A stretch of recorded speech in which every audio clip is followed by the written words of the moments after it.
नमस्कार दोस्तों, MPN academy में आप सभी का हार्दिक अभिनंदन है।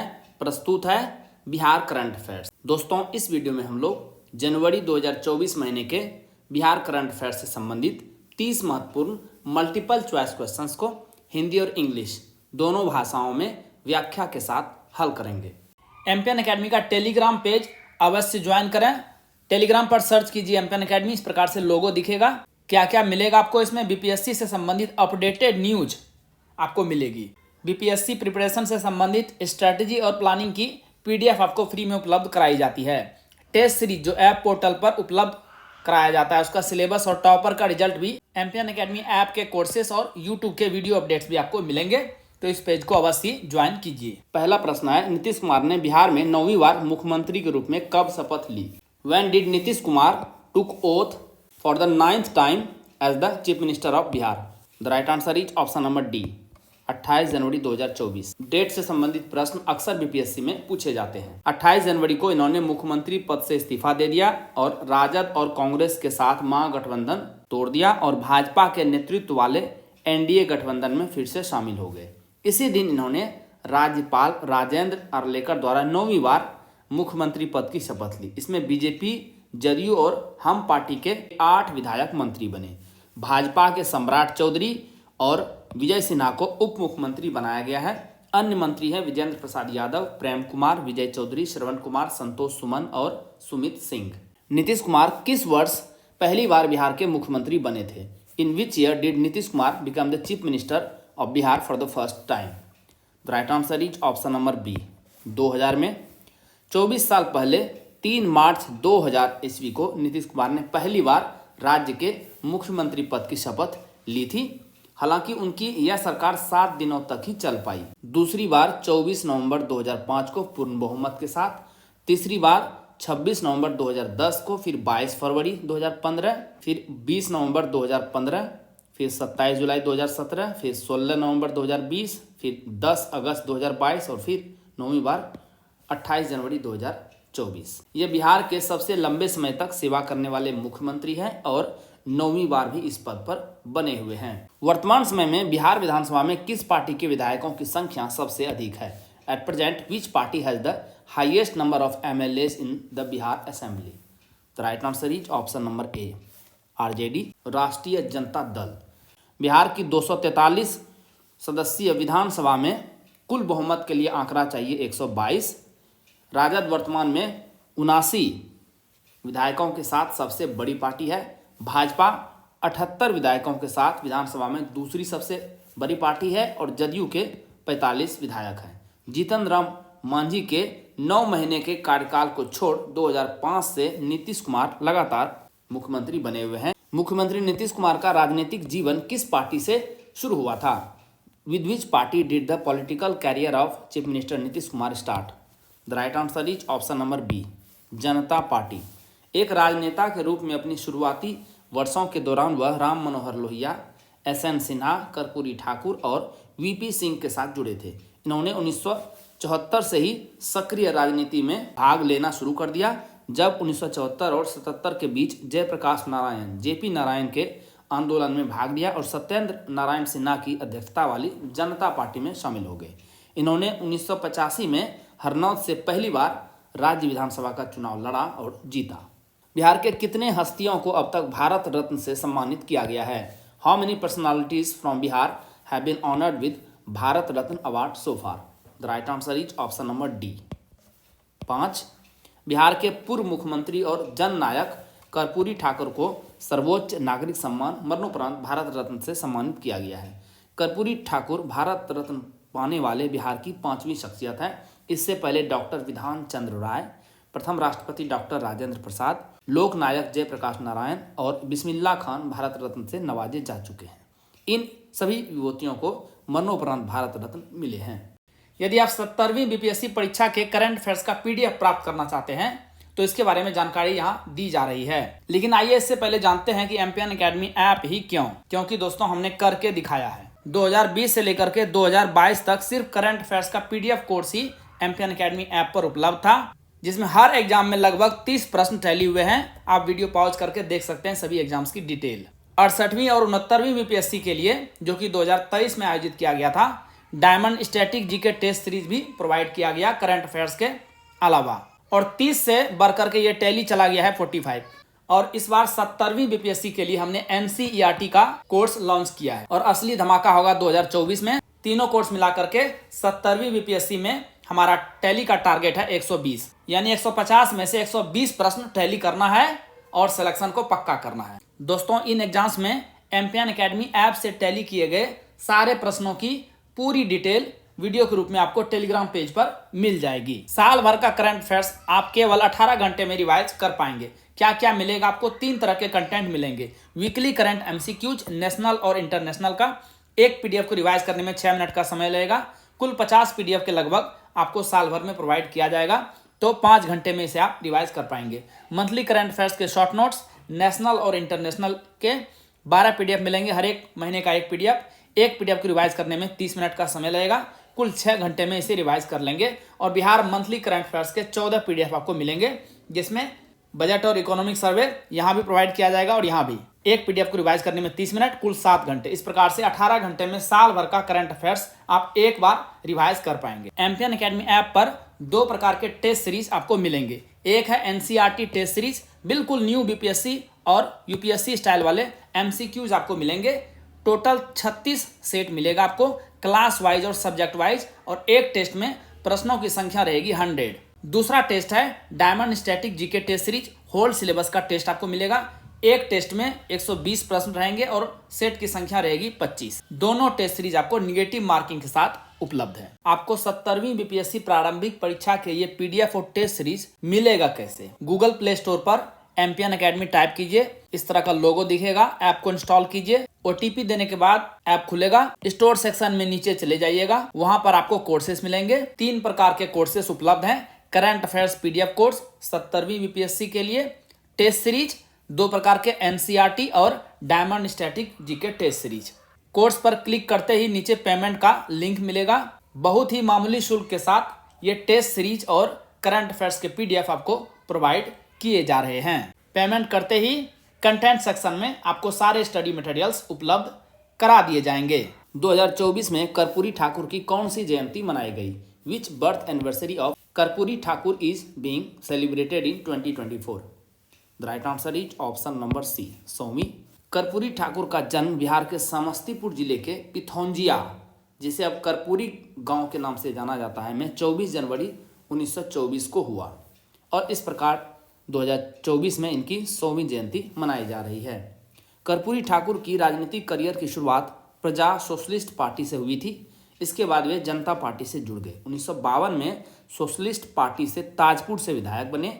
2 बार बिहार के मुख्यमंत्री रहे। इससे पहले शिक्षा मंत्री और उप मुख्यमंत्री भी थे। वह कभी भी विधानसभा चुनाव नहीं हारे, यह इनका ट्रैक रिकॉर्ड था। कर्पूरी ठाकुर पहली बार दिसंबर 1970 से जून 1971 तक मुख्यमंत्री रहे। दूसरी बार दिसंबर 1977 से अप्रैल 1979 तक मुख्यमंत्री रहे। 17 फरवरी 1988 में इनका निधन हुआ था।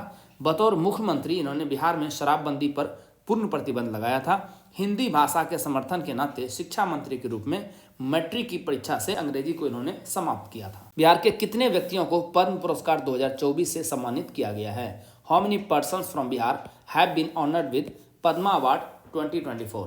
The right answer is option number C, कुल 7 व्यक्तियों को। इसमें 1 पद्म विभूषण, 1 पद्म भूषण और 5 पद्मश्री शामिल है। इनमें डॉक्टर सीपी ठाकुर, पंडित राम कुमार मलिक, बिंदेश्वरी पाठक, सुरेंद्र किशोर, शांति देवी, अशोक कुमार विश्वास और शिवम पासवान हैं। शिवम पासवान और शांति पासवान को किस क्षेत्र में उनके काम के लिए पद्मश्री अवार्ड 2024 से सम्मानित किया गया है? Shivam Paswan and Shanti Paswan have been honoured with the Padmashri award 2024 for their work in which field?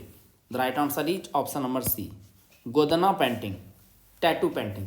Shivam Paswan और इनकी पत्नी शांति देवी पासवान को गोदना चित्रकला शैली में विशेषज्ञता के साथ मधुबनी या मिथिला पेंटिंग के क्षेत्र में इनके असाधारण कार्यों के लिए कला क्षेत्र में सम्मानित किया गया है। शांति देवी और शिवम पासवान मिलकर देश व विदेश में करीब 20,000 से अधिक लोगों को गोदना पेंटिंग के गुर सिखा चुके हैं। शांति देवी को 1980 में राज्य पुरस्कार और 1984 में नेशनल अवार्ड भी मिल चुका है। ये अब तक करीब 10 देशों का दौरा कर गोदना पेंटिंग को विश्व स्तर पर ख्याति दिला चुके हैं। टिकुली पेंटिंग के लिए प्रसिद्ध किस कलाकार को पद्मश्री पुरस्कार 2024 से सम्मानित किया गया है? Which artist famous for Tikuli painting has been honoured with the Padmashri award 2024? The right answer is option number D, Ashok Kumar Vishwas. Tikuli कला के भीष्म पितामह कहे जाने वाले कलाकार बिहार के भागलपुर के मुख्य निवासी अशोक कुमार विश्वास को पद्मश्री पुरस्कार से सम्मानित किया गया है। इन्होंने टिकुली कला के क्षेत्र में 8000 से अधिक युवाओं को प्रशिक्षित किया है। वर्ष 1973 से उपेंद्र महारथी शिल्प संस्थान से जुड़कर पहले टिकुली कला का खुद प्रशिक्षण लिया और इसके बाद लगातार 50 वर्षों तक इस कला की सेवा करते रहे हैं। बिहार के किस व्यक्ति को पद्म विभूषण पुरस्कार 2024 से सम्मानित किया गया है? Which person from Bihar has been honoured with the Padma Vibhushan award 2024? The right answer is option number B, Bindeshwar Pathak. Sulabh international के संस्थापक बिंदेश्वर पाठक का जन्म वैशाली जिले के रामपुर बाखेल में 1943 में हुआ था। स्नातक की पढ़ाई पूरी करने के बाद वह शिक्षक बने, लेकिन जल्द ही समाज सेवा से जुड़ गए। इन्होंने गांधी शताब्दी समारोह समिति के भंगी मुक्ति प्रकोष्ठ में बतौर स्वयं सेवक के रूप में काम किया। डॉक्टर पाठक ने छुआछूत और मैला ढोने की कुप्रथा के खिलाफ अभियान चलाया और 1970 में सुलभ इंटरनेशनल संस्था की स्थापना की। 15 अगस्त 2023 को पिछले साल इनका दिल्ली में निधन हो गया था। 1991 में इन्हें पद्म भूषण से सम्मानित किया गया था। राम कुमार मल्लिक को किस क्षेत्र में इनके काम के लिए पद्मश्री अवार्ड 2024 से सम्मानित किया गया है? Ram Kumar Mallik has been honoured with the Padmashri award 2024 for his work in which field? The right answer is option number A, कला। पंडित राम कुमार मल्लिक दरभंगा घराने की 12वीं पीढ़ी का प्रतिनिधित्व करते हैं। दरभंगा घराने के लोग अमता घराने के नाम से भी जाने जाते हैं। इन्हें ध्रुपद संगीत अपने पिता और गुरु विश्व प्रसिद्ध ध्रुपद लीजेंड पंडित विदुर मलिक से विरासत में मिला। इन्हें अपने दादा लेफ्टिनेंट पंडित सुखदेव मल्लिक से भी सीखने का अवसर मिला। इन्होंने अपने पिता के मार्गदर्शन में काफ़ी कम उम्र में ही धमार सीखना शुरू किया था। इन्होंने न केवल ध्रुपद बल्कि ख्याल व ठुमरी के साथ साथ भजन में भी महारत हासिल किया है। बिहार के किस व्यक्ति को चिकित्सा के क्षेत्र में काम के लिए पद्म भूषण पुरस्कार 2024 से सम्मानित किया गया है? Which person from Bihar has been awarded the Padma Bhushan award 2024 for his work in the field of medicine? The right answer is option number D, Chandeshwar Prasad Thakur, CP Thakur. Bhajpa के वयोवृद्ध नेता और चिकित्सा जगत में अपनी विशिष्ट पहचान बनाने वाले डॉक्टर सीपी ठाकुर को पद्म भूषण सम्मान दिया गया है। 93 वर्षीय डॉक्टर ठाकुर को 1982 में इंदिरा गांधी सरकार में पद्म श्री पुरस्कार दिया गया था। बचपन में डॉक्टर ठाकुर खुद कालाजार की बीमारी की चपेट में आ गए थे। इस बीमारी पर शोध करने की प्रेरणा इन्होंने खुद से ही ली थी। सुरेंद्र किशोर को किस क्षेत्र में इनके काम के लिए पद्मश्री अवार्ड 2024 से सम्मानित किया गया है? Surendra Kishore has been honoured with the Padmashri award 2024 for his work in which field? The right answer is option number B, पत्रकारिता, जर्नलिज्म। 79 वर्ष के सुरेंद्र किशोर ने राजनीतिक कार्यकर्ता, अभियानी व्यक्तित्व से लेकर पेशेवर पत्रकारिता तक का सफर तय किया। 1974-75 में जेपी आंदोलन तथा 1975-77 की इमरजेंसी में खूब सक्रिय रहे। बड़ौदा डायनामाइट केस के प्रमुख आरोपी भी बनाए गए थे। इसके बाद आज हिंदी दैनिक से जुड़कर इन्होंने पेशेवर पत्रकारिता अपना ली। बहुचर्चित बॉबी हत्याकांड की रिपोर्टिंग ने इन्हें सुर्खियां दी थी।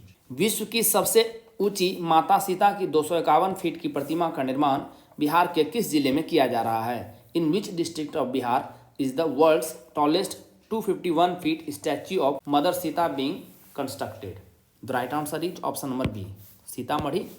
रामायण रिसर्च काउंसिल के तत्वावधान में सीतामढ़ी में विश्व की सबसे ऊंची माता सीता की 251 फीट की प्रतिमा के निर्माण का रास्ता साफ हो गया है। धर्म ग्रंथों के अनुसार देवी सीता वर्तमान सीतामढ़ी जिले में एक शिशु के रूप में एक मिट्टी के बर्तन में पाई गई थी, जब विदेह के राजा जनक एक यज्ञ के दौरान खेत की जुताई कर रहे थे। लड़कियों के बाल विवाह में देश में बिहार की रैंक क्या है? What is the rank of Bihar in the country in child marriage of girls?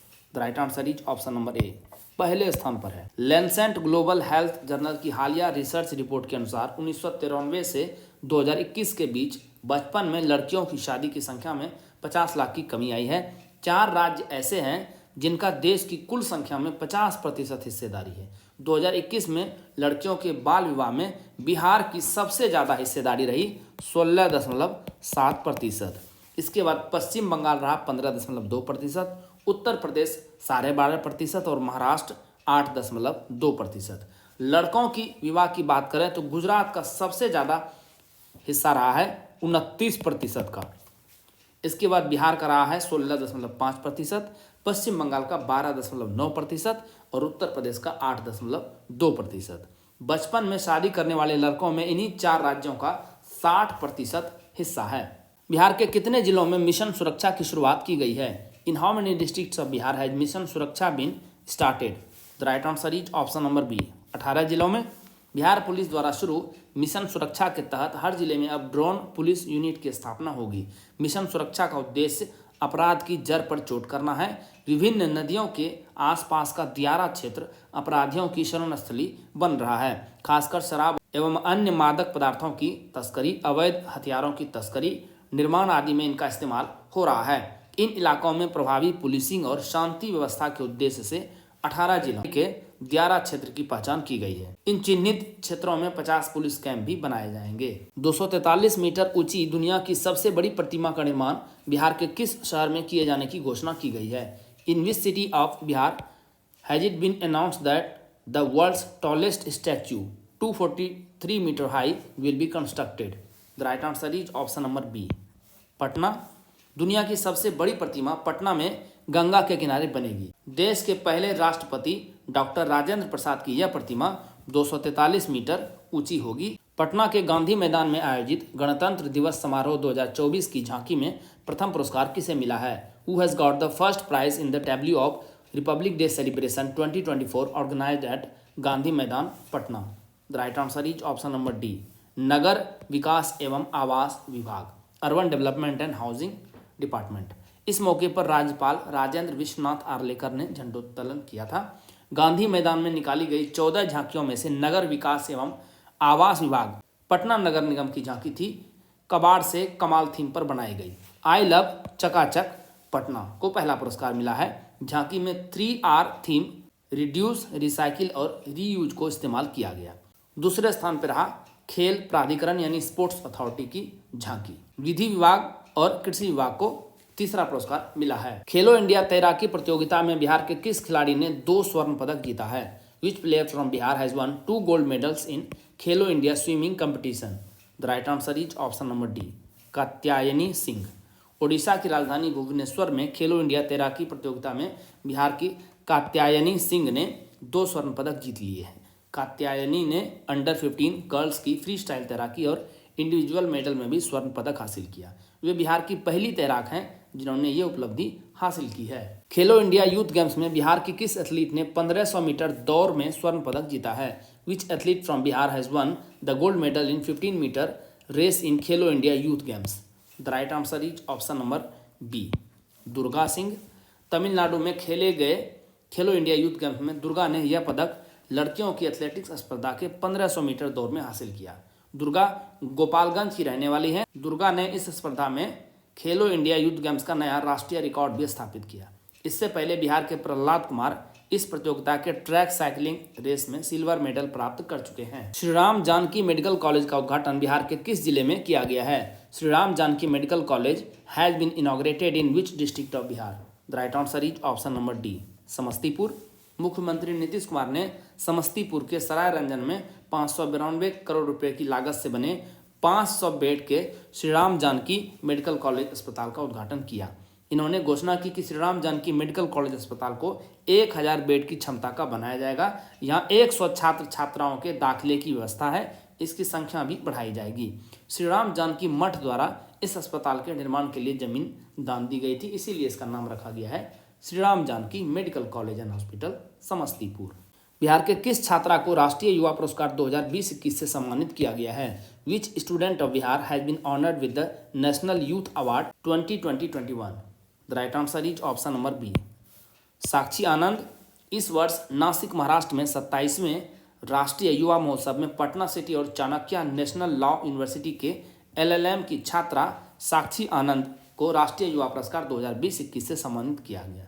15 राज्यों से इस पुरस्कार से सम्मानित होने वाले युवाओं में साक्षी बिहार से अकेली है। इन्हें यह पुरस्कार प्रो बोनो क्लब की ओर से जरूरतमंदों को निःशुल्क कानूनी सहायता देने, छात्रों और ग्रामीणों के बीच इनके मौलिक और शिक्षा के अधिकार बाल उत्पीड़न के बारे में जागरूकता के लिए दिया गया है। निर्माण क्षेत्र में काम करने वाले कामगारों के मामले में बिहार देश में किस स्थान पर है? What position does Bihar hold in the country in terms of workers working in the construction sector?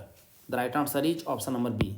दूसरा, ई श्रम पोर्टल के अनुसार देश भर में निर्माण क्षेत्र में 2.64 करोड़ कामगारों को रोजी रोजगार मिला हुआ है। इसमें सबसे अधिक उत्तर प्रदेश के 59 लाख से अधिक कामगारों को निर्माण क्षेत्र में रोजगार मिला है। दूसरे स्थान पर रहा बिहार, जहां के 28 लाख से अधिक कामगारों को निर्माण क्षेत्र में रोजी रोजगार प्राप्त हुआ है। तीसरे स्थान पर पश्चिम बंगाल, चौथे पर राजस्थान और पांचवें पायदान पर मध्य प्रदेश है।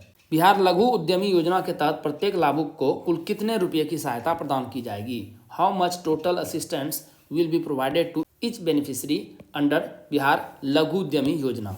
The right answer is option number B, 2 lakh रुपये। राज्य के 94,33,312 गरीब परिवारों के एक एक सदस्य को 2-2 लाख रुपये सहायता राशि के रूप में मिलेंगे। यह राशि सभी वर्गों के लाभुकों को 3 किस्तों में दी जाएगी। पहले साल 25%, दूसरे साल 50% और तीसरे साल 25% राशि देय होगी। यह योजना 5 वर्षों के लिए लागू की गई है। वर्ष 2023-24 में 250 करोड़, वर्ष 2024-25 में सांकेतिक रूप से 1000 करोड़, इस तरह कुल 1250 करोड़ रुपये की राशि पर प्रशासनिक स्वीकृति दी गई है। वैसे इस योजना का टोटल खर्च आएगा 2 लाख करोड़ रुपये। इस योजना के लिए 18 से 50 वर्ष के केवल बिहार के निवासी पात्र होंगे।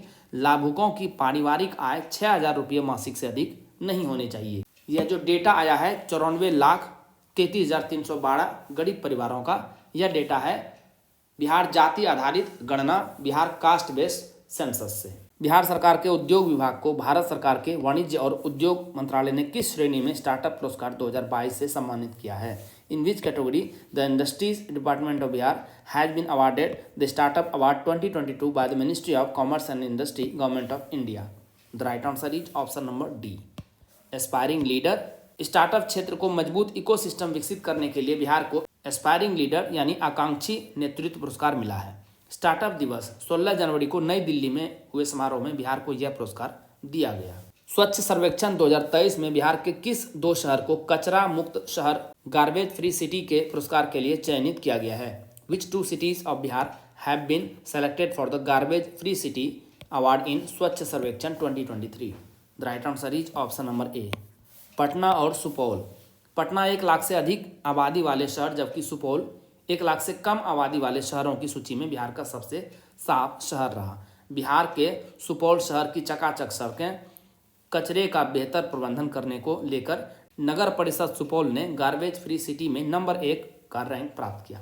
भारत सरकार की हाउसिंग एंड अर्बन अफेयर्स द्वारा स्वच्छ सर्वेक्षण में 1 स्टार ग्रेड में यह स्थान प्राप्त हुआ है। बिहार के पहले खेल मंत्री कौन बने? Who become the first sports minister of Bihar? The right answer is option number C, Jitendra Kumar Rai. मुख्यमंत्री नीतीश कुमार की अध्यक्षता में हुई राज्य मंत्री परिषद की बैठक में खेल के लिए अलग विभाग बनाने के प्रस्ताव पर सहमति प्रदान की गई थी। यह राज्य के 45वें सरकारी विभाग के रूप में काम करेगा।